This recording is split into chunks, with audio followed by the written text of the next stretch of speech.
Cameron Dillard stood outside his daughter's bedroom, knocked twice, and waited. "Ava, you up, sweetheart?" A muffled yet came from inside. Cam pushed the door open to find Ava sitting cross-legged on her bed, a worn paperback in her lap. Morning light filtered through her curtains, casting a soft glow across bookshelves packed with fantasy novels and classics. "Today's the big Hollingsworth barbecue," Kim said, leaning against the door frame. He watched his daughter's shoulders tense. "I know," she murmured, still not meeting his eyes. Kim sat at the edge of her bed. "You planning on going?" Ava looked up, her eyes studying his face. "Do I have a choice?" "Always," Kim said firmly. "You always have a choice with me." Ava dogged her page and closed the book. "Taryn will be upset if I do not go." "I'm not asking what Taryn wants. I'm asking what you want." A small smile tugged at Ava's mouth. "Dad, I do not think there's a teenager alive who wants to spend Saturday at a family barbecue." "Fair enough," Cam chuckled. "But I'll be there. I'll stay close." Ava's smile faded, like last year. The question hung between them. Cam felt a familiar weight in his chest, the memory of watching his daughter endure subtle jabs while he tried to navigate his new in-laws. "No," he said firmly. "Not like last year." "You promise?" "I promise." "Anyone gives you a hard time?" "You give me a signal." "What kind of signal?" Amusement crossed her face. "I do not know." "Pull your ear." "Say, gee, I sure do love calculus." That earned him a genuine laugh, a sound that had become too rare in their house. Cam squeezed her shoulder gently. "I mean it, Ava. I'll let too much slide." "Not anymore." Ava nodded. But before she could respond, Taryn's voice rang through the house. "Cameron, have you told Ava to start getting ready? Mother expects everyone by noon." Cam rolled his eyes, making Ava smile again. "I'll let you get dressed," he said, standing where whatever makes you comfortable. "Dad, I was thinking of wearing Mom's lavender dress, the one she had made for me before." She did not finish the sentence. She did not have to. "I think that would be perfect." Cam said softly to close the door and found Taryn at the end of the hall, immaculately dressed in white capris and a silk blouse. Her blonde hair was pulled back in a sleek ponytail. "She's getting ready," Kim said before Taryn could speak. "Good. I laid out that cute yellow sundress I bought her. The lavender one is so outdated." Cam felt his jaw tightened. "She's wearing the lavender dress." "Cameron, be reasonable. That dress is from 2 years ago. Mother always notices these things." "I do not give a damn what your mother notices." Taryn's eyes widened. "What's gotten into you?" "Nothing," Kim said, moving past her toward the stairs. "Just stating facts. Do not you walk away when I'm talking to you." Taryn hissed, grabbing his arm. "This is important." Kim stopped and looked at her manicured fingers on his forearm. Deliberately, he removed her hand. "You rewrite," he said coolly. "This is important. My daughter is going to wear what makes her comfortable. End of discussion." He continued downstairs, ignoring Taryn's huffed protests. In the kitchen, he poured coffee and looked out at the backyard of small but neat space with raised garden beds he and Eva had built last spring. 30 minutes later. Eva entered the kitchen wearing the lavender dress. A simple cotton piece with a modest neckline. Her dark hair was pulled back with a headband. "You look beautiful." Kim said it's too small. Taryn snapped, appearing in the doorway. "Look, it's tied across the shoulders." "If it's fine," Eva said quietly but with resolve. Taryn opened her mouth to argue, but Kim cut her off. "Eva looks perfect. We should get going." Taryn's nostrils flared. She grabbed her designer purse from the counter. "Fine, but do not complain to me when everyone else is dressed properly." She stalked out toward the garage. Kim exchanged a look with Eva, who shrugged with a small smile. He gave her a wink and followed Taryn, his hand resting briefly on Eva's shoulder as they walked. The drive to the Hollingsworth estate took 20 minutes, during which Taryn lectured them about etiquette and making good impressions. Kim half listened, watching the scenery change from their middle-class neighborhood to the upscale outskirts of Asheville. "Are you even listening to me?" Taryn demanded as they turned onto the private drive. "Every word." Cam lied smoothly. "I in the rearview mirror." He caught Eva's eye. She bit her lip to suppress a smile. The Hollingsworth estate sprawled across 5 acres of manicured landscape. The main house, a colonial revival with white columns, sat atop a gentle rise, overlooking gardens that could have been featured in a magazine. As Kim pulled their SUV into the circular driveway, he counted at least a dozen luxury vehicles. "Remember," Taryn said, checking her makeup. "Mother's been stressed about this barbecue for weeks. She's trying to impress the Caldwells." Cam resisted pointing out that a barbecue featuring catered food and staff and uniforms was not really a barbecue at all. We'll be on our best behavior, he said instead. Catching Eva's eye again as they walked up to the front door, Taryn smoothed her hair and plastered on a bright smile. Cam placed a protective hand on Eva's back. The door swung open before they could knock. Vivica Hollingsworth stood in the entrance, resplendent in an expensive-looking cream pantsuit. Her silver-streaked blonde hair coiffed to perfection. "Taryn, darling," she exclaimed, pulling her daughter into a delicate hug. "You look lovely. That blouse is Valentino, is not it?" "Good eye." "Mother," Taryn beamed. Vivica nodded approvingly, then turned to Cam. "Cameron," she said, her smile cooling. "I see you managed to make it on time for once. Would not miss it." "Vivica," Cam replied evenly. Finally, her gaze fell on Eva and her expression shifted to distaste. "Hello," she said without addressing Eva by name. "Everyone's in the back. Run along." Eva did not move. "Hello, Mrs. Hollingsworth," she said politely. "Thank you for having us." Vivica's smile tightened. She turned back to Taryn without acknowledging Eva's greeting. "Brantley's brought the most fascinating woman, Candace, something her father owns half of Charlotte." "Candace Thornton," Taryn gasped. "I read about her in Carolina's Style." "The very same. Come, you must meet her." Vivica linked arms with Taryn and swept her inside, leaving Cam and Eva standing in the doorway. Cam squeezed Eva's shoulder. "You okay?" "I'm used to it." Eva said with a small shrug, "You should not have to be." They made their way through the house, past gleaming floors and furniture that looked more suited to a museum than a home. Through the windows, Cam could see the backyard transformed into an entertainment venue. White tents covered seating areas and staff in black and white uniforms circulated with drinks. A string quartet played near the rose garden as they stepped onto the patio. Cam heard a familiar voice. "Well, if it is not my favorite brother-in-law." And look, he brought the charity case. Brantley Hollingsworth approached them, drink in hand. He was dressed in salmon-colored shorts and a polo shirt with his father's company logo. Brantley, Cam nodded curtly. "Still living off your dad's name, I see." Brantley's smile faltered briefly before returning, "And still building decks for people who not afford contractors with actual credentials. Not everyone needs to overcompensate with fancy logos." Cam replied evenly. Brantley turned to Eva and little Eva, "My, have not you grown?" His eyes lingered on her dress. "Interesting choice. Very vintage. It was my mother's." Eva said quietly. "Ah, yes. The first Mrs. Dillard. What was her name again? Clara? Christine? Chloe?" Kim said, his voice dropping dangerously. "Her name was Chloe." Right.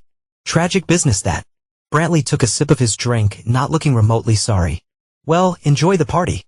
There's food for everyone, even those with simple tastes." He sauntered away, joining similarly dressed men near one of the bars. "I want to go home," Eva whispered. Kim looked down at her.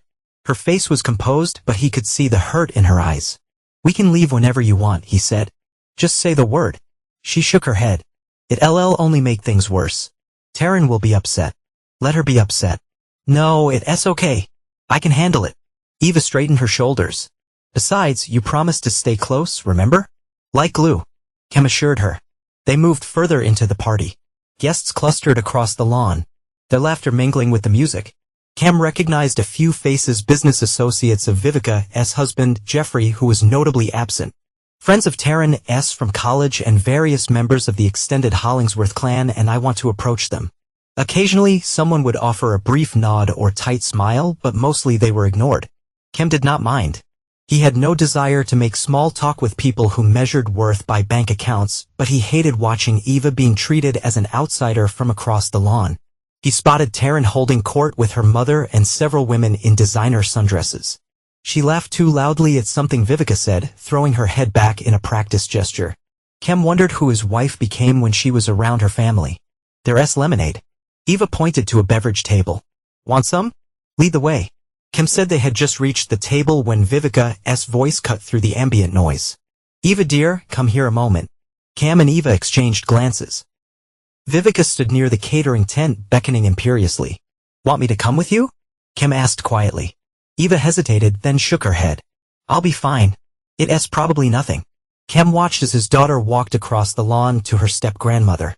Even from a distance, he could read Vivica's body language, the stiff posture, the tight smile, the calculating look. Nothing good ever came from that look. Kim tried to keep Eva in his sight line as he circled the edge of the party. He nodded to acquaintances and deflected conversations, all while watching his daughter being led into the catering tent by Vivica. 10 minutes later, Eva emerged wearing an apron over her lavender dress. She carried a tray of appetizers, offering them to guests with a polite smile that did not reach her eyes. Vivica followed close behind, murmuring instructions. Cam's blood began to boil. He started toward them but was intercepted by Jeffrey Hollingsworth's business partner. Cameron, have not seen you since the Christmas party. How's the contracting business? Fine, Kim said shortly, try to move past him. Excuse me. I've been meaning to call you. We were looking at renovating the lake house. And I remember Taran saying you do excellent work. Kim barely heard him.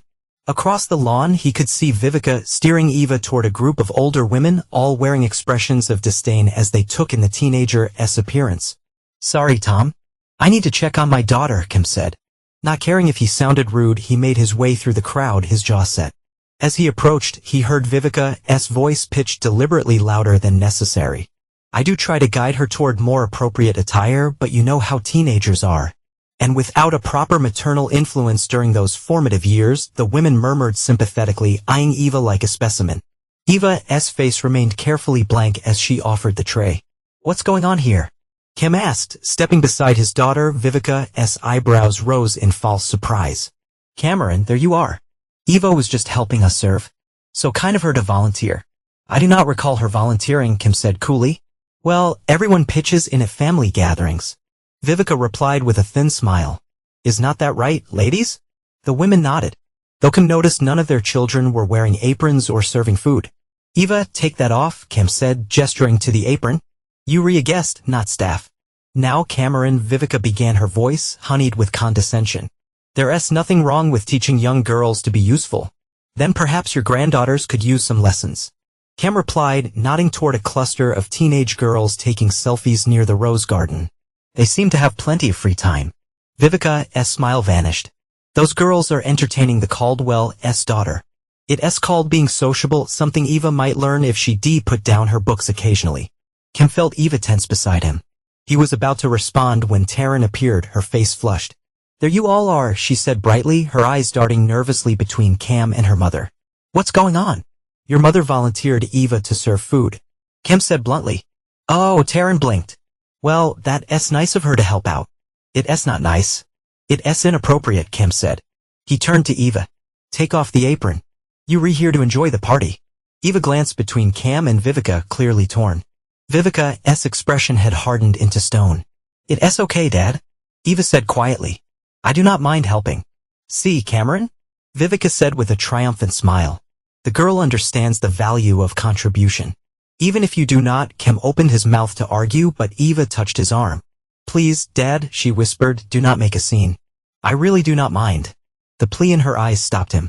He took a deep breath, reining in his anger. Fine, he said tightly. But you serve for 20 minutes, no more. Then you redone. Of course, Vivica said smoothly. We would not want to overtax her. Cam watched as Vivica led Eva away. His fists clenched at his sides. Taran remained, twisting her wedding ring nervously. You overreacting. She said once her mother was out of your shot. Mother just wants Eva to feel included. Bullshit, Cam snapped. She's singling her out and you know it. That's not fair. Mother has always tried to welcome Eva into the family. By making her serve food while her step-cousins take selfies. That's your idea of welcome. Taran's face hardened. You never tried to understand my family. You walk around with this chip on your shoulder, judging everyone. I judge actions, Taran, and your family's actions toward my daughter speak volumes. Our daughter, Taran corrected.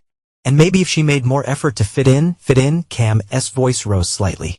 She's 14. She should not have to fit into her own family. Taran glanced around nervously. Keep your voice down. People are looking. Let them look. God, you could be so common sometimes, Taran hissed. She turned and stalled away, rejoining her mother's circle. Kim stood alone, seething. From across the lawn he watched as Eva continued to circulate with her tray. Her posture growing more rigid. He saw Brantley approach her, saying something that made her lips tighten. Then, to Cam's dismay, he noticed Brantley casually lift his phone, angling it toward Eva as she walked away.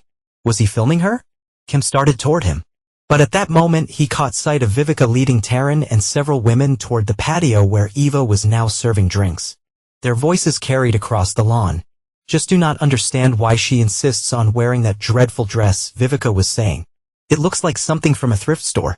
I bought her a perfectly beautiful yellow sundress. Taryn added, loud enough for nearby guests to hear. But she's at that age deliberately difficult. It's that stubborn streak from her mother. Vivica said with a dismissive wave. Some genetic traits are just impossible to breed out. The women tittered politely. Kim saw Eva freeze, the tray in her hands trembling slightly.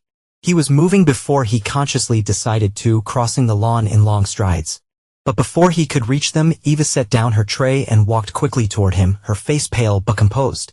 Dad, I want to go, she said, her voice barely above a whisper. Okay, Kim said immediately.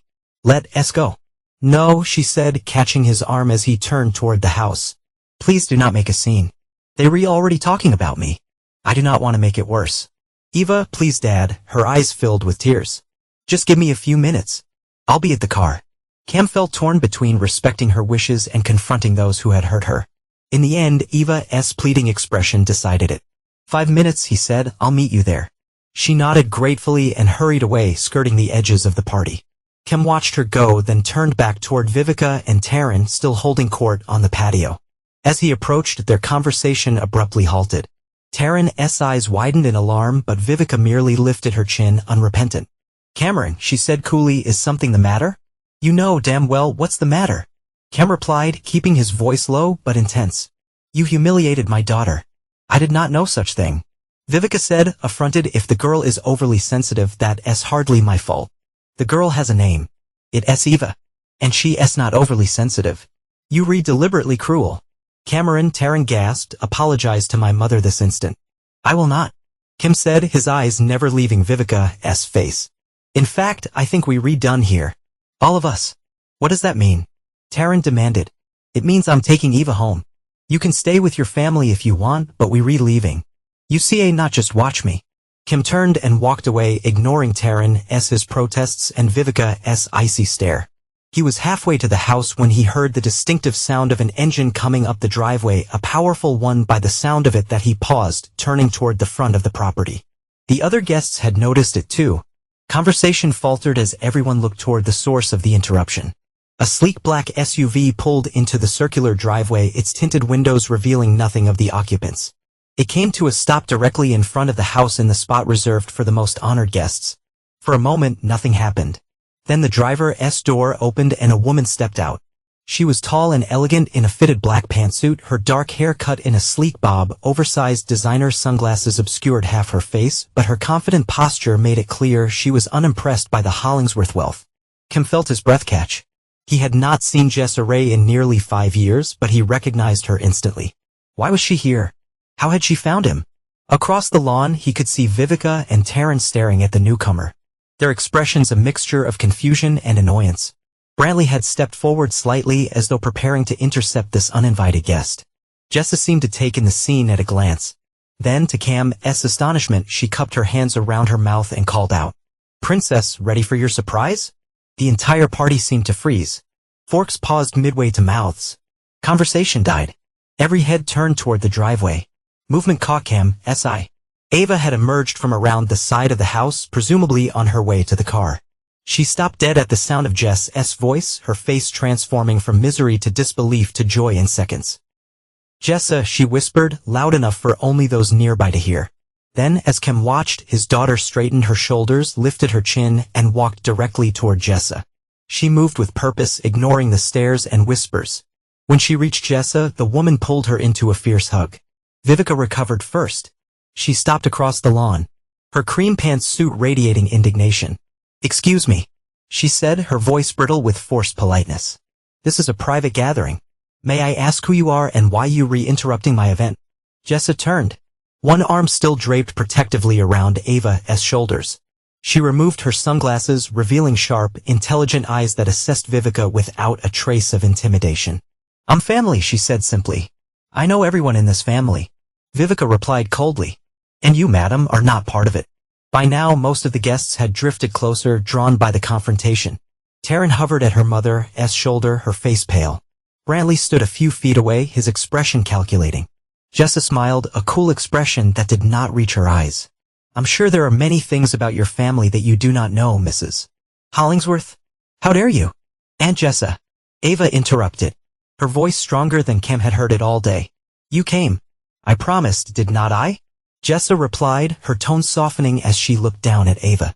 Sorry it took me so long. Cam moved forward, drawing everyone's attention. Hello, Jessa? He said quietly. Cameron, she nodded. It's been a while. You two know each other? Taryn asked, looking between them suspiciously before Cam could answer. Vivica stepped forward, her patience clearly at an end. I demand to know what's going on here. Who is this woman? And why is she calling my granddaughter princess?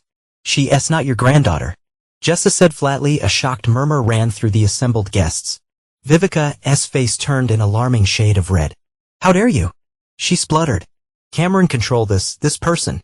Cam looked at Jessa, then at Ava, who was practically radiating relief. You should go inside. He told Vivica, this does not concern you. Does not concern me. Vivica's voice rose. This woman crashes my event, insults my family, and you say it does not concern me. That's exactly what I'm saying. Taryn stepped forward, her eyes wide with confusion and hurt. Cameron, what's happening? Who is she to you? Cam met his wife's gaze steadily. She's not who she is to me that matters. It's who she is to Ava. And who is that? Taryn demanded. She's her godmother, Cam said. Chloe chose her, not you people. Taryn looked as though she'd been slapped. What are you talking about? You never mentioned a godmother. You never asked. Cam replied simply, this is absurd. Vivica interjected. We are Ava's family now. You see, not just bring strangers into her life without consulting us. Jessa is not a stranger, Cam said. She was Chloe's best friend. She's known Ava since she was born. And she's my legal trustee, Ava added quietly. If anything happens to Dad, this revelation caused another wave of whispers. Vivica's face flushed deeper. That's impossible, she said. There would have been paperwork. There were. Jessa interrupted smoothly, all properly filed and signed. I'm a lawyer, Mrs. Hollingsworth. I know how these things work. So you've been what lurking in the background? Taryn asked, her voice rising, watching us, judging us, protecting Ava's interests. Jessa corrected. As I promised Chloe I would. This is outrageous. Vivica hissed. Taryn, control your husband. This woman has no right to be here. I have every right, Jessa said calmly. In fact, I'm here to take Ava for the weekend as arranged with her father. Arrange? Taryn looked at Cam, betrayal written across her face. You arranged this? Behind my back. I called Jessa last week, Cam admitted. After Ava came home crying because Brantley told her she was not a real Hollingsworth. All eyes turned to Brantley, who shrugged unapologetically, just stating facts. You bastard, Cam growled. Dad, Ava said, tugging at his arm. Can we go now? Please. Cam looked down at his daughter's face, seeing both pleading and determination there. He nodded. We're leaving, he announced. Ava is going with Jessa for the weekend as planned. She most certainly is not. Vivica declared. Taryn, say something. Taryn looked between her mother and her husband. Her composure cracking. You see, not just take her, Cameron. We have plans this weekend. Family plans. She's going with family. Cam replied firmly. Her mother's family. I'm her mother now. Taryn burst out. A heavy silence fell. Cam stared at his wife, seeing for the first time just how deeply the gulf between them had grown. No, he said quietly. You re not. You never tried to be. Tears welled in Taryn's eyes. That's not fair. I've done everything. Everything except her, Cam interrupted. Everything except stand up for her when your mother belittled her. Everything except love her for who she is. Not who you want her to be. I do love her. Then prove it, Cam challenged. Tell your mother to back off. Tell Brantley to keep his mouth shut. Be on our side for once. Taryn looked desperately toward her mother, who was watching with narrowed eyes. Vivica gave an almost imperceptible shake of her head. Taryn faltered. I see, not just that's what I thought. Cam said, disappointment heavy in his voice. Let us go, Ava. He turned toward Jessa and Ava, who were watching with matching expressions of grim resolve. As they moved toward the SUV, Vivica's voice rang out. If you leave with that woman, do not bother coming back. Either of you. Cam paused, turned to face the matriarch one last time. Is that a promise, Vivica? Without waiting for an answer, he placed a hand on Ava's back and guided her to the SUV. Behind them, he could hear Taryn crying and Vivica's sharp, controlled voice offering explanations to the stunned guests. Jessa slid into the driver's seat while Cam and Ava got into the passenger seats. As the engine roared to life, Cam glanced back at the house. Taryn stood alone on the front steps, her perfect appearance now marred by smeared makeup and a crumpled posture. For a moment he felt a twinge of regret. Then Jessa accelerated down the driveway and the Hollingsworth estate disappeared behind them. For the first few minutes of the drive, no one spoke. Kim sat in the front passenger seat, his mind racing with everything that had just happened. In the back, Ava stared out the window, her expression unreadable. Jessa broke the silence. "You okay, princess?" Ava met her eyes in the rearview mirror. "I think so. Just processing." "Understandable. That was quite an exit. I not believe you showed up like that," Ava said, a hint of admiration in her voice. "It was like something from a movie." Jessa smiled. "I was aiming for dramatic rescue, not international incident." "How did I do?" 10 out of 10, Ava said, smiling back. "Vivica's face when you said you were family, worth the price of admission," Jessa agreed. Cam watched their interaction with mixed emotions. Seeing Ava smile genuinely for the first time in months warmed his heart, but also drove home how much she'd been suffering. "Jessa," he said quietly, "thank you." She glanced at him briefly before returning her eyes to the road. "Do not thank me yet. Your wife's going to be out for blood. Taryn's not the one I'm worried about." Cam replied, "Vivica will make this as difficult as possible. Let her try." Jessa said, a steely edge to her voice. "I faced worse opponents than a society matron with an inflated sense of importance." "Where are we going?" Ava asked, leaning forward between the seats. "My place," Jessa replied, "about 20 minutes outside of town." "How's that sound?" "Perfect," Ava said with evident relief. They drove in silence for a while, leaving the manicured neighborhoods behind and heading into the rolling countryside. Eventually, Jessa turned onto a gravel road that wound through a stand of oak trees. "Almost there," she said. "It's not much, but it's home." As they emerged from the trees, Cam saw a modest but beautiful farmhouse set on a gentle slope.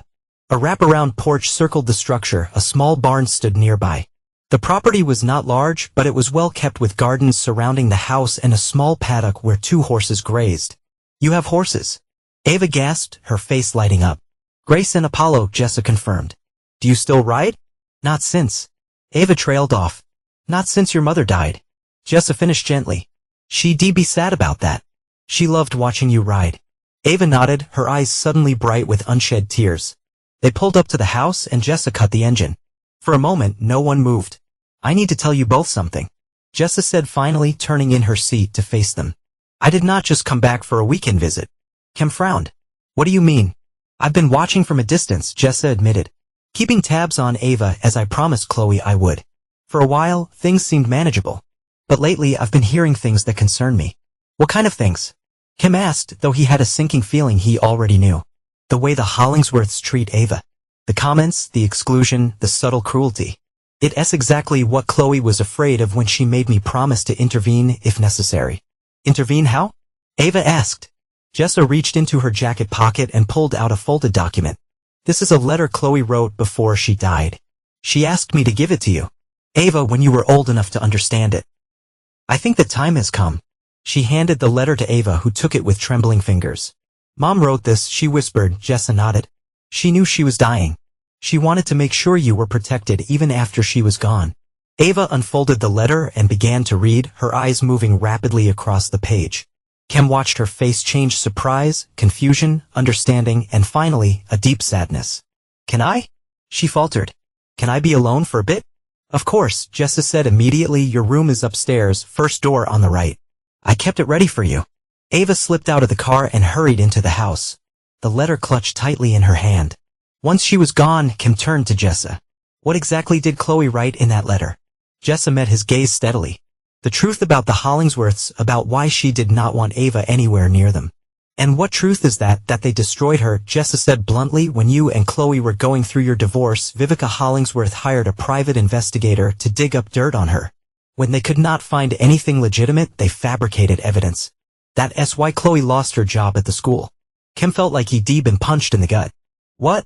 "No, she resigned because of her illness. That's what she told you to protect you," Jessa said grimly. "The truth is, Vivica spread rumors about Chloe having inappropriate relationships with students. By the time the allegations were proven false, the damage was done. No school would hire her." "Jesus Christ," Cam whispered, his mind reeling. "Why would Vivica do that?" "Because Chloe knew things about the Hollingsworth family that could destroy them. Specifically about Jeffrey's business practices and Brantley's proclivities.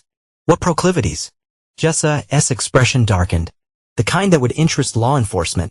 Chloe discovered some files on his computer when she was helping Taryn with a project. Photos of girls who looked young, very young. Cam felt sick. Are you saying I'm saying Chloe threatened to go to the police and suddenly found herself being investigated instead? Jessa interrupted. She backed off to protect herself and Eva. And she got sick and she spread her hands in a helpless gesture. Why did not she tell me? Cam demanded, anger and grief churning inside him. She was trying to protect you. Jessa repeated. And Eva, she knew if you went after the Hollingsworths, they would use their money and influence to destroy you too.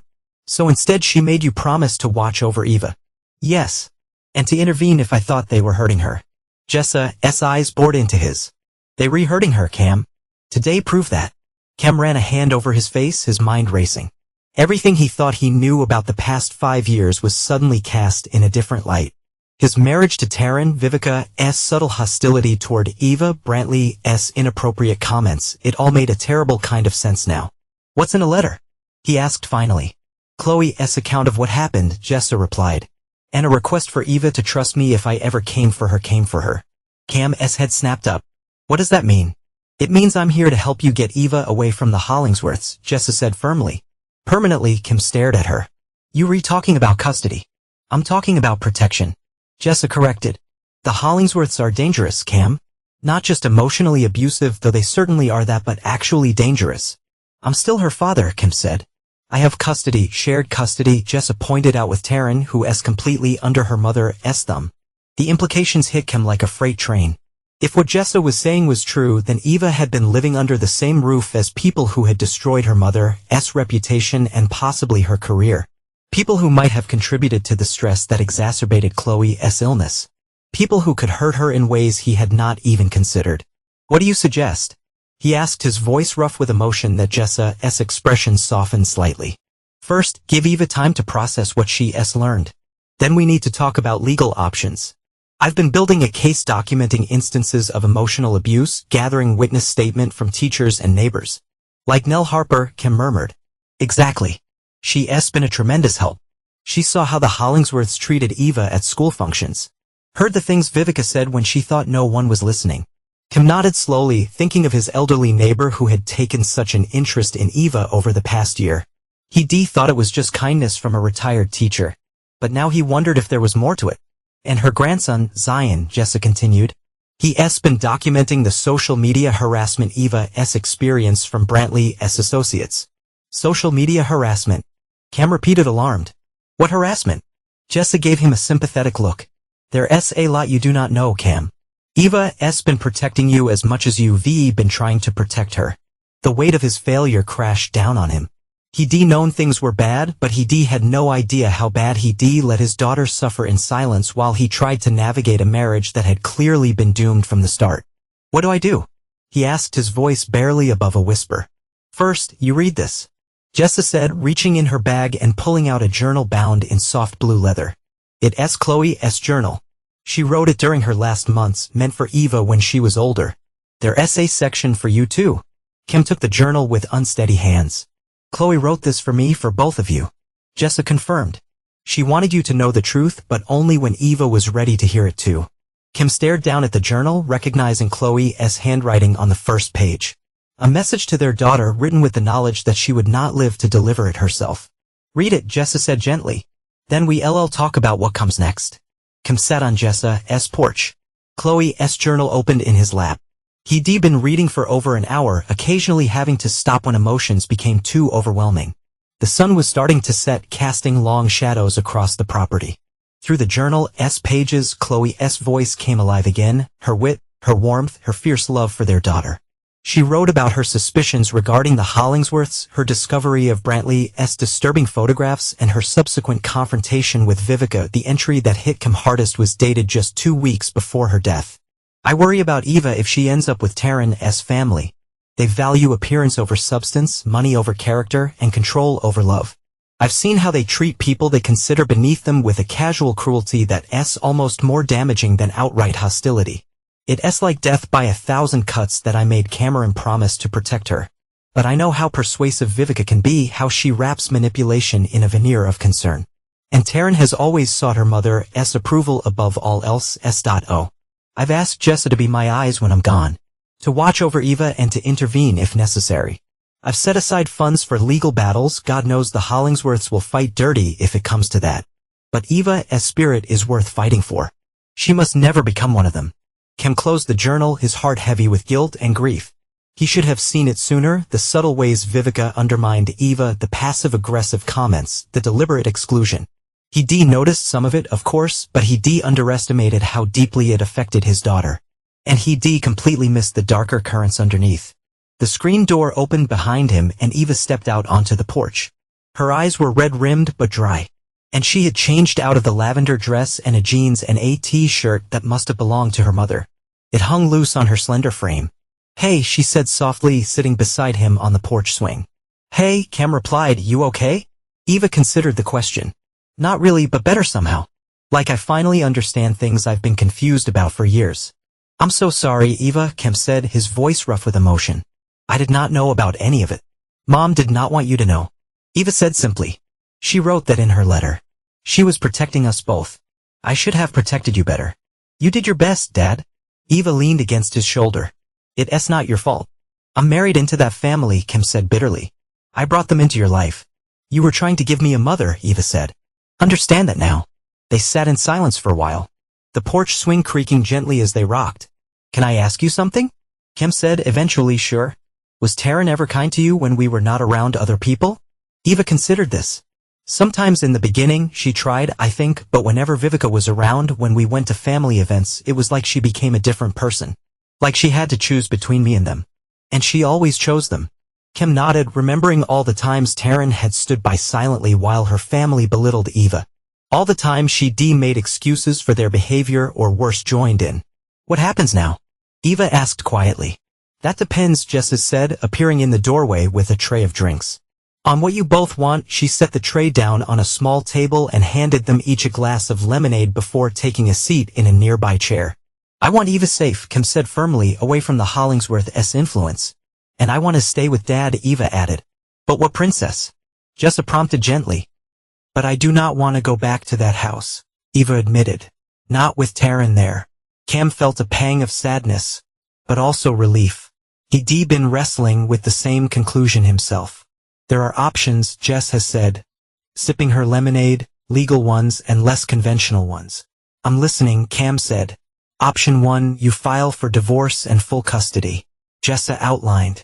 "We present evidence of emotional abuse and create a case that living with Taryn is detrimental to Eva's well-being." "They'll fight it," Cam said. "Vivica has half the judges in the county in her pocket." "They will," Jessa agreed. "But we have something they do not." "What's that?" Eva asked. "The truth," Jess has said simply. "And evidence to back it up." "What kind of evidence?" Cam asked. "Testimonials from teachers about Eva's declining emotional state. Documentation of Brantley's inappropriate behavior toward her. Social media posts where he and his friends mocked her. The video he took today without her consent." "You saw that?" Cam asked, surprised. "I see everything," Jess has said with a small smile. "It's my job to see everything when it comes to protecting Eva and the less conventional options." Cam prompted that Jess's expression turned serious. "You could leave. Take Eva and start fresh somewhere the Hollingsworths not find you. I have connections who could help." "You mean run away?" Eva asked, her eyes wide. "It would be a last resort," Jessa assured her. "But it's an option if things get ugly. The Hollingsworths play dirty and they have resources. So do we," Cam said firmly. "I would not run. Not from them." Jess has studied him for a moment, then nodded. "I hope you say that. Running would mean giving up everything you've built here, your business, your home. None of that matters compared to Eva's well-being." "What about option 3? Eva asked. "Is there an option 3? Jessa and Cam exchanged a look. "Option 3 is we fight fire with fire," Jessa said carefully. "We use what we know about the Hollingsworths against them." "You mean about Brantley?" Eva asked. "The photos Mom found that and other things," Jessa confirmed. "Your mother discovered financial irregularities in the Hollingsworth businesses. That's actually what led her to the photos." She was looking for budget documents on Terrence's computer and found a hidden folder of Brantley's. What kind of regularities? Cam asked. The kind that would interest the IRS. Jessa said. Shell companies, hidden assets, possible money laundering through their real estate developments. Cam absorbed this information, turning it over in his mind. If what Jessa was saying was true, the Hollingsworths were not just emotionally abusive. They were criminals. Would using that information put Eva at risk? He asked. Potentially, Jessa admitted, but might also give us leverage to negotiate a clean break. The Hollingsworths value their reputation above all else. The threat of exposure might be enough to make them back off. I do not want anyone to get hurt because of me, Eva said quietly. Ca not put an arm around her shoulders. This is not because of you, Eva. None of it is.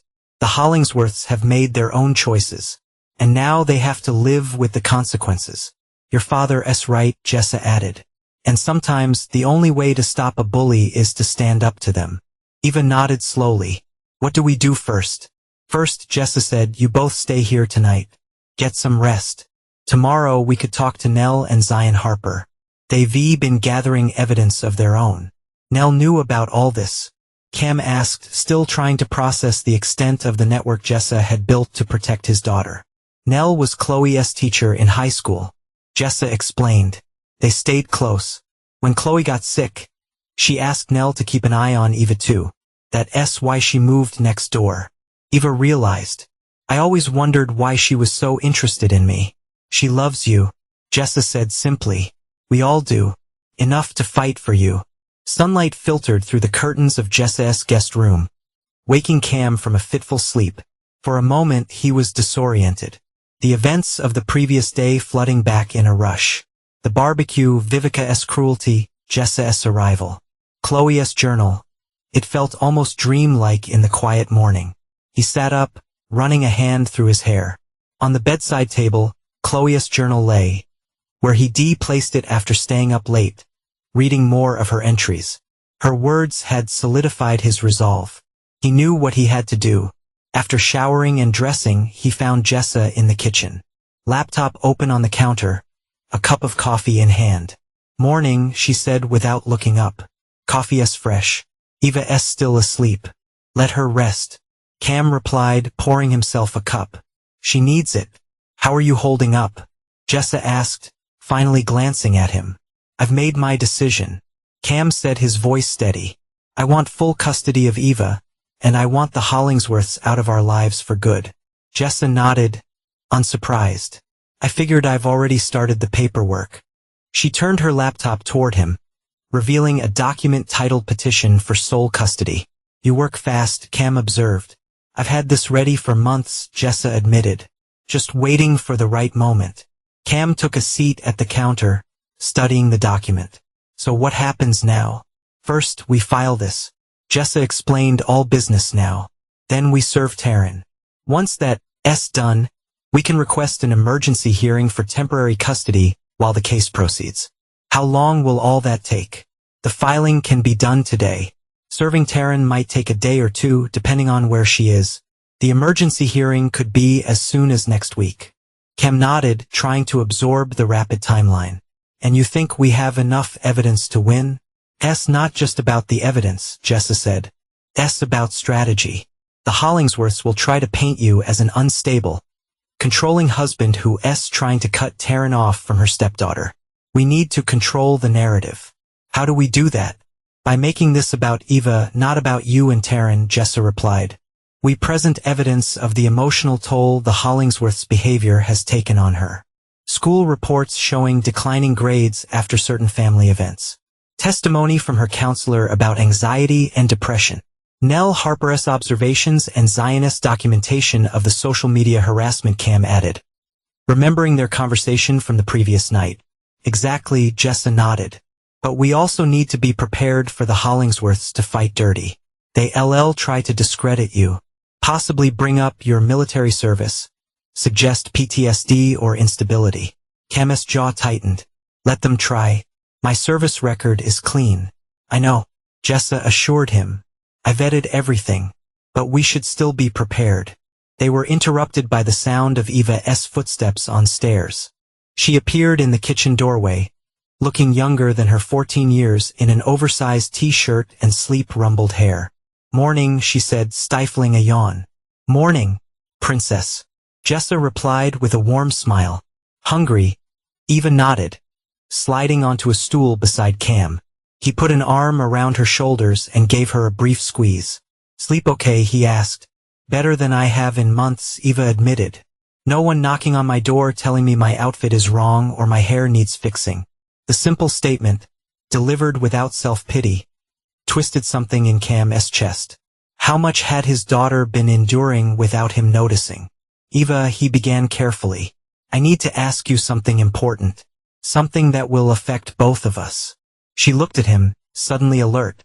"Okay, I'm going to file for divorce," Cam said, watching her face. "And I'm going to ask for full custody of you. But I want to know how you feel about that." Eva was quiet for a long moment. "Will I have to see Taryn or Vivica?" "Not if you do not want to," Cam assured her. "That's the whole point, to get you away from their influence." "Will we stay in our house?" Cam hesitated. "I do not know yet. We might need to move, at least temporarily." Eva nodded, processing this. "I do not care about the house," she said. "Finally, I just want to be with you, away from them." "It would not be easy." Cam warned her. "The Hollingsworths will fight." "I know," Eva said, a glimpse of steel showing in her young face. "But Mom would want us to fight back. She said so in her letter." Cam felt a surge of pride at his daughter's courage. "Then that's what we'll do. There's one more thing."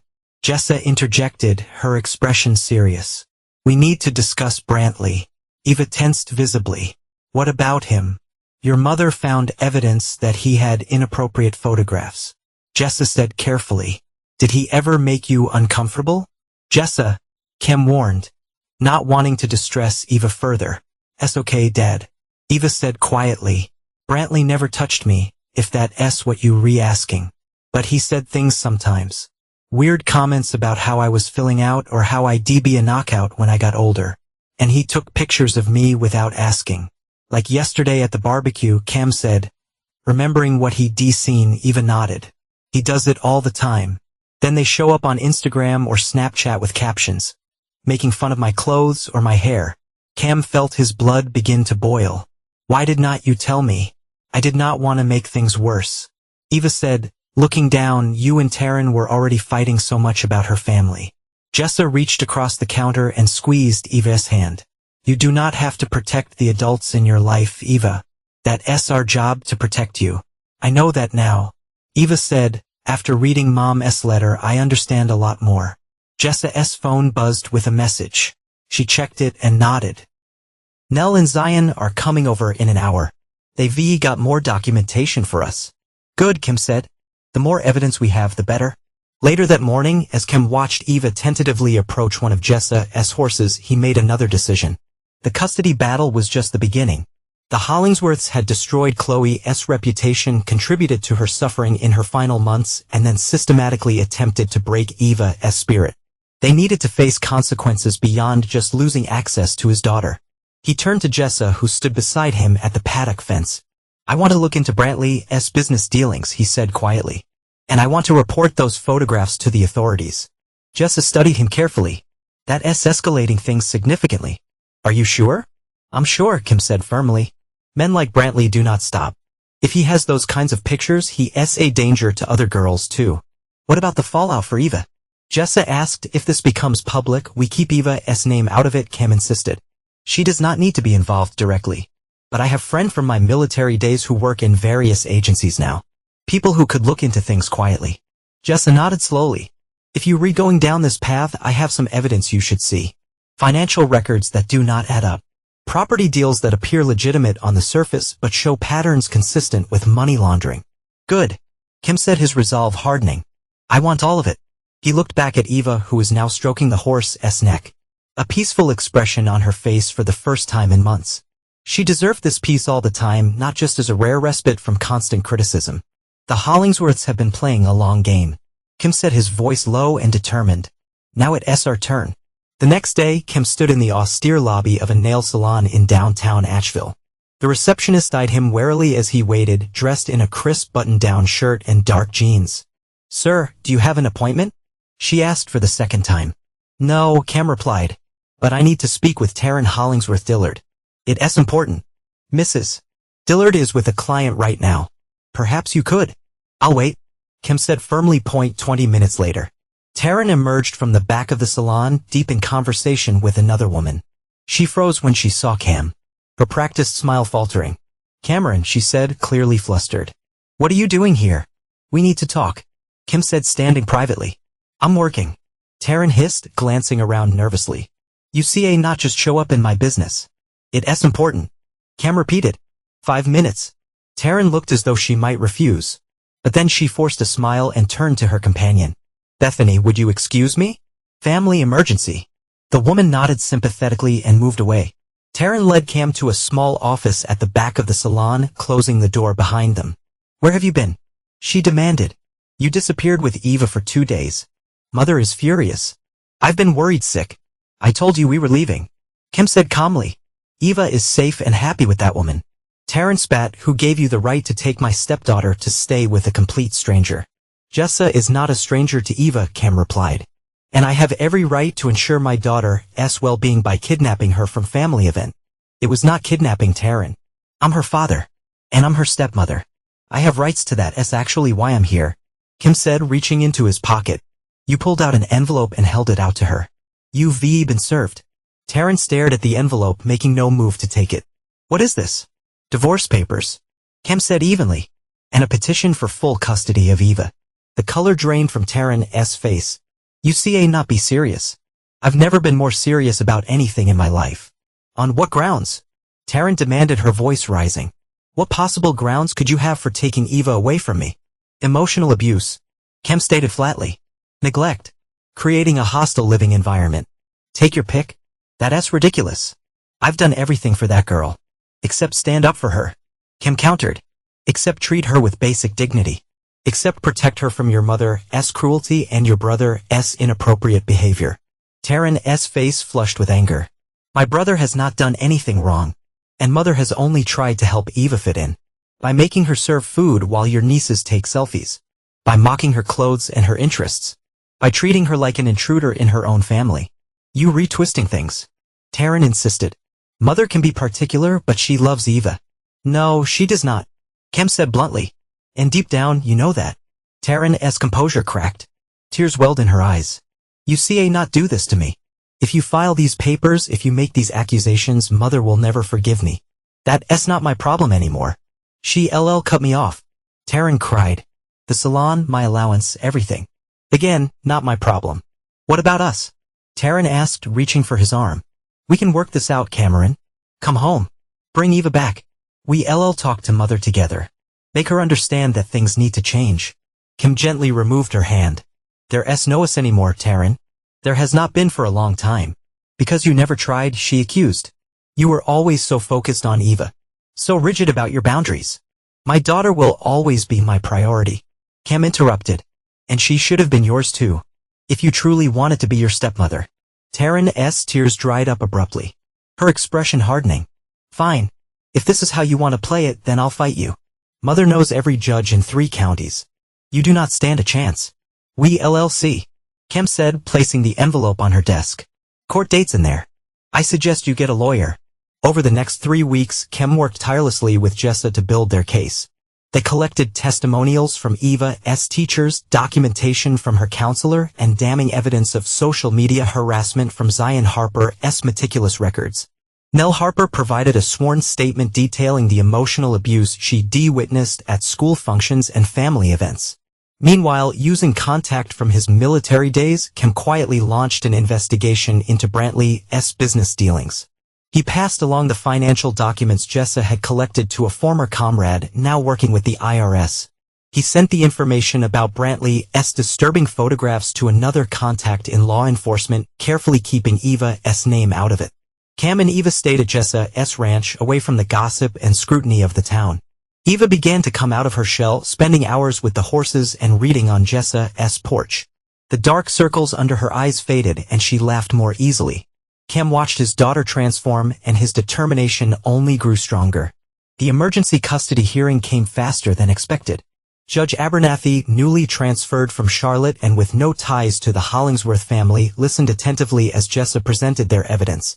Taryn's expensive lawyer tried to paint Cam as controlling and unstable, but the testimonials from neutral parties like Eva's teachers and counselor were too compelling to dismiss. Based on all available information, Judge Abernathy ruled, "I'm granting temporary full custody to Mr. Dillard pending the final divorce hearing. Mrs. Hollingsworth Dillard will receive supervised visitation only once weekly at a neutral location, and Mrs. Hollingsworth Dillard's mother is not permitted to attend these visits." "That's outrageous," Taryn exclaimed. "It's non-negotiable." The judge replied sternly, "If you wish to maintain any relationship with your stepdaughter, these are the terms." As they left the courthouse, Taryn caught up to them on the steps. "This is not over," she hissed, grabbing Cam's arm. "Mother would not let you get away with this." "Your mother does not have a say anymore," Cam replied, removing her hand. "You'll regret this," Taryn warned, her voice breaking. "Both of you. The only thing I regret," Cam said, "is not seeing the truth sooner." 3 days later, the first domino fell. Cam's phone buzzed with a news alert. Local developer Brantley Hollingsworth arrested on fraud charges. He showed Jesse the headline as they worked on a barn. "It's happening," he said. "They've arrested Brantley." Jesse quickly read the article. Federal agents raided the Hollingsworth development offices, seized computers and financial records, allegations of money laundering through fake property investments. "Is that because of what we sent them?" Ava asked, appearing from the barn where she'd been brushing the horses. "Partly," Jesse said carefully. "Our information probably helped trigger the investigation, but they would have needed a lot more evidence to make an arrest." "We go to jail?" Ava asked, her voice small but steady. "If they can prove what they suspect, yes," Kim told her honestly. "Financial crimes like these carry serious penalties." "Good," Ava said simply. The news spread quickly through Asheville's social circles. By evening, additional details had emerged. The IRS had also frozen several Hollingsworth family accounts pending investigation, including Vivica's personal assets. "They were going after all of them," Jesse observed as they watched the local news report, not just Brantley. The Hollingsworth scandal dominated local news for the next 2 weeks. More details emerged about the elaborate fraud scheme Brantley had been running, using fake property investments to launder money for several wealthy clients, including some with connections to organized crime. Jeffrey Hollingsworth, already weakened by illness, suffered a minor stroke after the arrests and was hospitalized. Through it all, Kim kept Ava insulated from the worst of the publicity. They stayed at Jess's ranch, with a private road and extensive property provided a buffer from curious neighbors and reporters. Ava continued her schoolwork remotely, with plans to transfer to a new school for the upcoming year. The final blow to the Hollingsworth empire came when federal investigators discovered a hidden server in Brantley's home office. Onward, thousands of images that resulted in additional, more serious charges, the kind that ensured he would never again be a free man. When Kim learned of this discovery, he felt a complex mix of emotions: vindication that Chloe had been right all along, horror at the extent of Brantley's crimes, and profound relief that Ava had been removed from his orbit before he could harm her. Chloe was trying to protect more than just Ava. Jessa said quietly when the news broke. She knew what Brantley was capable of, what he was doing. She died trying to stop him. And now we've finished what she started. Kim replied, his voice thick with emotion. The family court was quieter than Kim had expected for such a high-profile case. News of Taryn's settlement offer had not leaked. So a few reporters lingered in the hallway, hoping for drama that would not materialize. Kim sat beside Jess at the plaintiff's table, dressed in his best suit, the one he'd worn to Chloe's funeral and then to his wedding to Taryn. It felt fitting somehow to wear it today as he finally closed these chapters of his life. Across the aisle, Taryn sat with her lawyer, noticeably alone. No Vivica, no family supporters. She looked diminished without her mother's commanding presence beside her. Her designer outfit replaced by a simple navy dress that hung loose on her frame. She'd lost weight in the weeks since the scandal broke.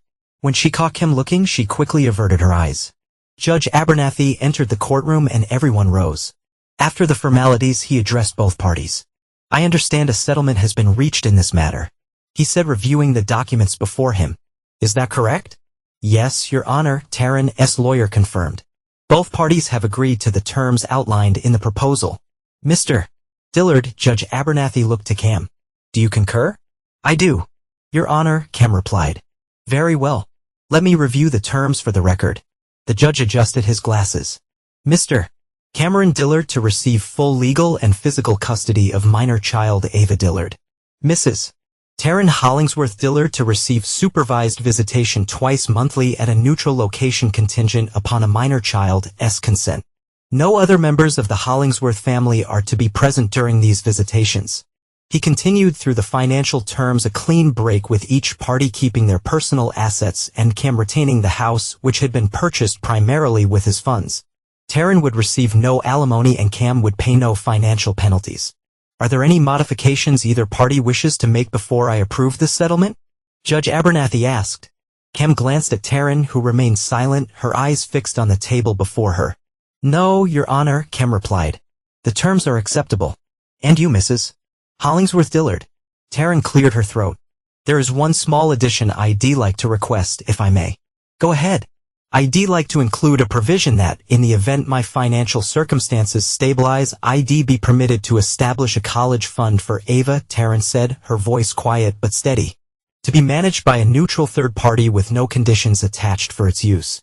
Surprised, Cam looked to Jessa, who raised her eyebrows slightly. Mr. Dillard, the judge prompted. Do you have any objection to this addition? Cam considered this unexpected gesture. Was it genuine remorse or an attempt to salvage her reputation? Either way, it would benefit Ava. No objection, Your Honor, he said finally. As long as the fund truly comes with no strings attached, so ordered, Judge Abernathy ruled. The settlement is approved with the additional provision regarding the education fund. This court grants full custody of Ava Dillard to Cameron Dillard with the visitation arrangements as stipulated. The divorce between Cameron Dillard and Taryn Hollingsworth Dillard is granted effective immediately. He struck his gavel once, the sound marking the definitive end of Cam's marriage and the beginning of a new chapter for him. And as the court adjourned, Cam stood to leave, deliberately avoiding Taryn's gaze. But as he turned to follow Jessa out of the courtroom, he heard Taryn's voice behind him. Cameron, wait, please. He paused, signaling to Jessa to go ahead without him. When they were alone, he turned to face his ex-wife. What is it, Taryn? She stood before him, clutching her purse like a shield. I wanted to say, I'm sorry for everything. Cam studied her face, looking for signs of manipulation or deceit. But all he saw was exhaustion and what appeared to be genuine regret. Are you sorry because you lost? Or sorry for how you treated Ava? He asked bluntly. Both. Taryn admitted, surprising him with her honesty. At first, I was just sorry I lost. But these past few weeks, I've had a lot of time to think without Mother telling me what to think or how to feel. And I realized that I was cruel to Ava, Taryn said, her voice breaking slightly. Not because I wanted to be, but because I was too weak to stand up to Mother. I was too afraid of losing her approval. You hurt my daughter, Kim said, his voice hard, repeatedly, for years. I know, Taryn whispered, I see not change that. But I want you to know that the college fund is not just for show. I want to do something good for her. Even if she never wants to see me again. Cam was silent for a long moment. Ava said something interesting yesterday. He said, finally, she said she was sad for you.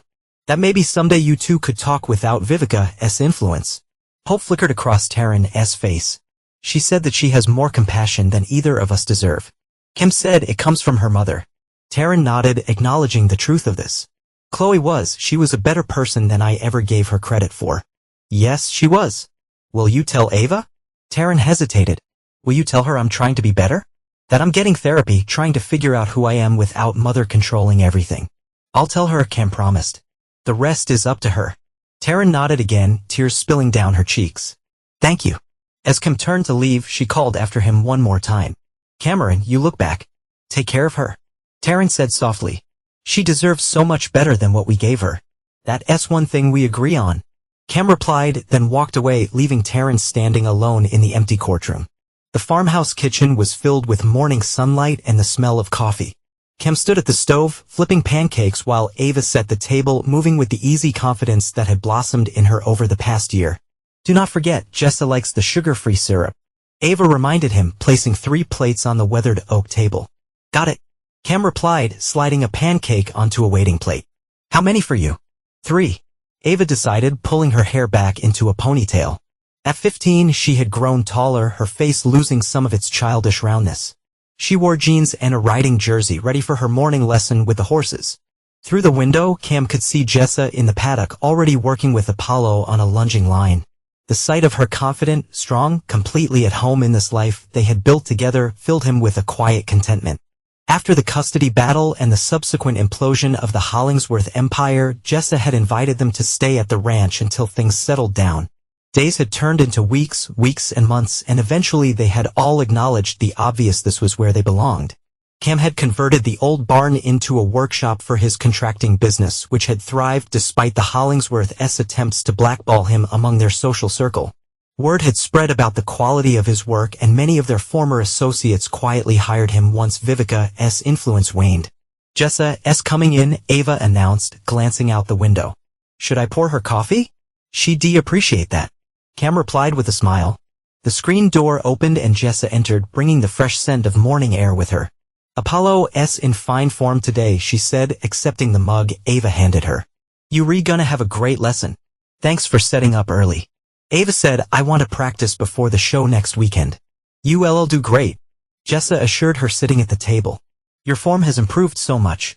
Cam brought the stack of pancakes to the table and they settled into their familiar morning routine. It was not a conventional family by any means, but it worked. Jessa had become an essential part of their lives, a mentor to Ava and a steadfast friend to Cam. They shared a deep bond forged in battle and cemented by their mutual love for Ava and their memories of Chloe. 3 weeks from now, Ava would compete in her first major writing competition. Cam had, after much consideration, invited Taryn to attend. She would sit with Nell Harper with no obligation for Ava to interact with her unless she chose to. It was a small opening, not forgiveness that would take much longer if it ever came, but an acknowledgement that healing was possible. Even after the deepest wounds, as Cam watched his daughter laugh at something Jessa said, he felt a profound sense of rightness. The Hollingsworths had fallen, not through dramatic confrontation, but through the quiet exposure of their own corruption. Justice had been served, not with fanfare, but with the steady turning of legal wheels set in motion by truth. And Ava, the silent victim in it all, had emerged stronger, her spirit intact, her future bright. She had found her voice, her confidence, and her place in a family built not on blood or obligation, but on choice and love that Cam knew was the greatest victory of all.